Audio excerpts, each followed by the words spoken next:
Hello everyone, this is Coder Singh, and in this tutorial we're going to talk about how to actually think when you want to start a new product, a company, or a side project. I was looking at the internet and wanted to find out if there is a personal recommendation system on a search level, and I was not actually able to find that thing out because on a search level, what I mean by that is, let's suppose if I'm searching about cars, then my recommendation system should start recommending me new websites which are related to cars. If I'm researching about, let's suppose, an error which I'm facing in Python, then this should start recommending me something related to that problem which I'm facing. So the problem with the current system is like they consider a lot of data, and user doesn't have control over the search which they are doing right now to get recommendation only for that specific search. The recommendation systems which are out there are considering the current search as well as the previous searches the user has done. But my car search has nothing to do with my Python problem, right? So that's what I'm trying to build over here, like a recommendation system on a search level.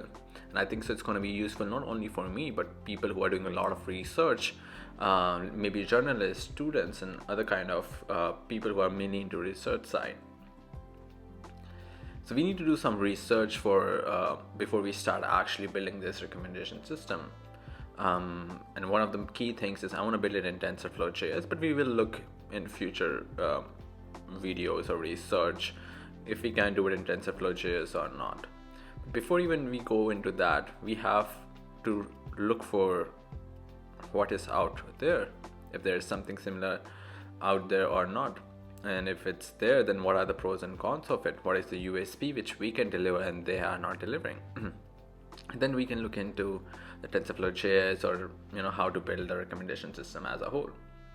But if I talk about the technical architecture on a high level, I feel there are two type of technical architecture we can build. One is on the browser level, like all the information which is stored on browser, all the models are built on browser, each and everything is on browser. The biggest advantage of building everything on browser is we don't have to worry about the data. And the data in this would be actually what the person is searching about, like Google searches or YouTube searches. Like for starting, we might only focus on Google searches, but eventually we'll go to YouTube searches and Medium articles and whatnot. So we will train the model in the browser, we will store it in local storage, and then the other part is like training models on the server side. So on the server side, we need to make sure that the people are authenticated, and the data is being delivered to the server. The models are built on the server itself for the specific search. But if we start building it on the server, then there is going to be a lot of cost which will be involved in it. But we can talk about all those factors later on. But yeah, on a high level, this is what I'm thinking on two-side browser and the server side of the model development. But if I talk about the flow over here, so for the flow, we can think about someone is logging in, and we might use Firebase and some of the Firebase sign-in options. And I'm not sure like how Firebase works with the Chrome extension, but we can figure out that thing together.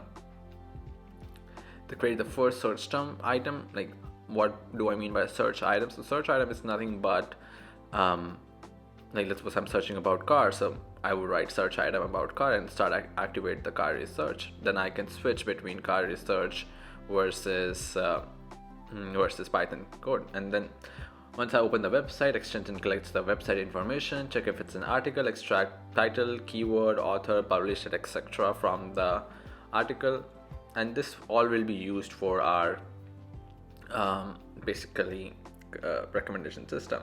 If it's not an article, it's check if it's for shopping, then we extract the search name, like if I'm like search item name. If I'm shopping for let's suppose some toys, then it will be toy, the price, selected size, if there's any size, images, article type like jeans, top, etc., etc. We can figure that out, but the first target will be the article. And if there is not a shopping site, and what if it's something else like a video, then what to do? I think so that is still not clear in my head. So it's like to be discussed, to be discovered kind of thing over there. But yeah, the first focus would always be articles and the searches related to them. And just FYI, I mean, this link of MiroBoard will be in my comments in my description, so you can actually look into it.